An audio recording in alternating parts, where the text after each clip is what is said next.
salaamaaleykum mbokk yi nuyu na leen jaar leen di leen jaajëfal bu baax a baax yéen ñi di ñu topp su suñu biir seen bi di seen Omzo TV officiel technologie à wolof ñu leen ci jaajëfal bu baax a baax di wax rek yow mi di seetaan bi dee gan nga suñu seen nga abonné te nga bës cloche de notification bi bala ngay bañ di màgg suñu yeneeni vidéo di ñëwaat tey ci beneen astuce rek naka ngay raxasee sa téléphone réalisation maanaam nga raxas sa téléphone ba yow mi xamante ne si ne da nga jënd beneen téléphone bu xamante ne si nekkul bees nga bëgg kaa raxas mooy nga raxas ko comme nam mel nam wàcce waatoon bu bees tax nga réinitialisation ko en plus yow mi xamante ne si ne da ngay changer téléphone ngay joxe sa téléphone wala ngay maye sa téléphone yooyu yëpp naka ngay def ba xamante ne si ne sa téléphone sa benn données bu xamante ne si ne say données say contact wala say photo wala say vidéo wala sa benn compte email dootul nekk ci téléphone bi soit wala compte Facebook wala Instagram wala yeneen compte yi xamante ne si ne am nga ko plateforme yëpp nag ngay def ba booy changer téléphone wala nga am benn téléphone bu xamante ne si ne dañ la kaa jaay mais nekkul sax bees mais dañ la kaa jaay na occasion rek danga koy raxas ba benn compte du si nekkati benn donnée du si nekk yow mi nga xamante ne si ne nag da ngay joxe sa téléphone wala dara tamit naka ngay def ba benn donnée du sa demaale ak sa benn compte loolu nay ñëw wax la naka nga koy réalisation ba dindi données yooyu yëpp benn donnée du si nekk pour loolu nag da ngay dem paramètre yow mi xamante ne si ne yaa yor Samsung comme noonu la ko wane rek si flash bi yow mi yor Samsung comme foofu nga koy jaare si à propos bi rek nga dem ci réalisation bi nga foofu nga koy jaare pour supprimer compte yooyu yow mi yor Tecno nag comme fii nga koy jaare on va ñu dem paramètre ñu walla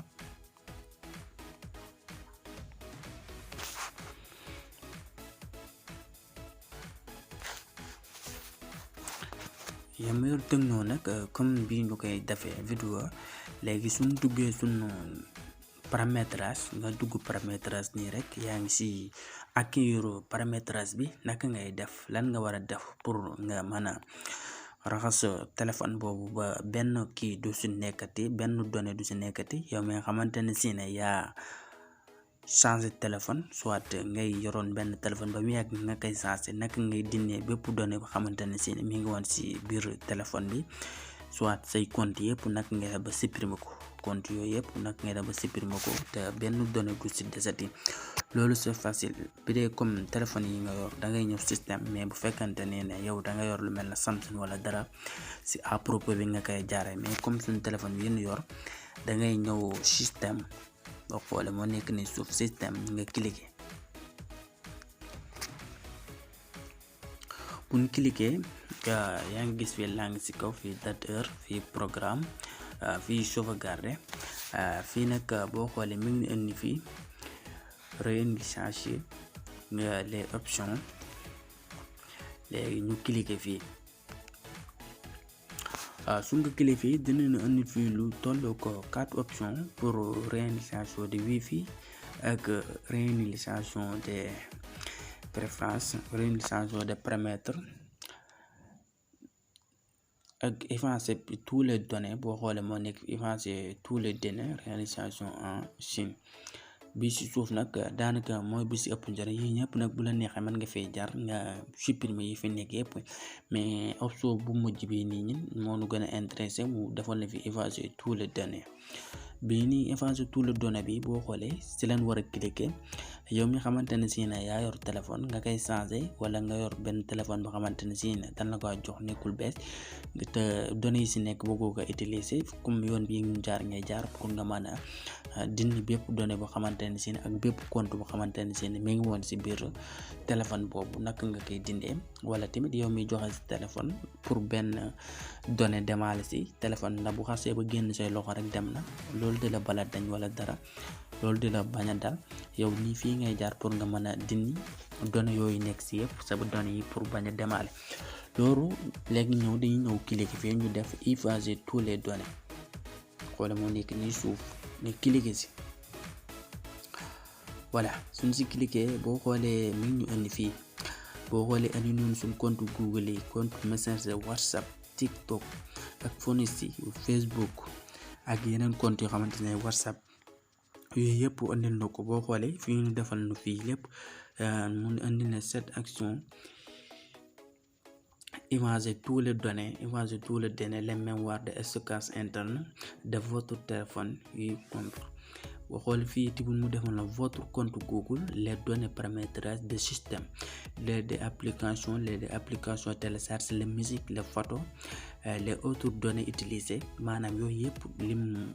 wax fii te boo xoolee moom la bindaat fii du actuellement connecté au compte suivant.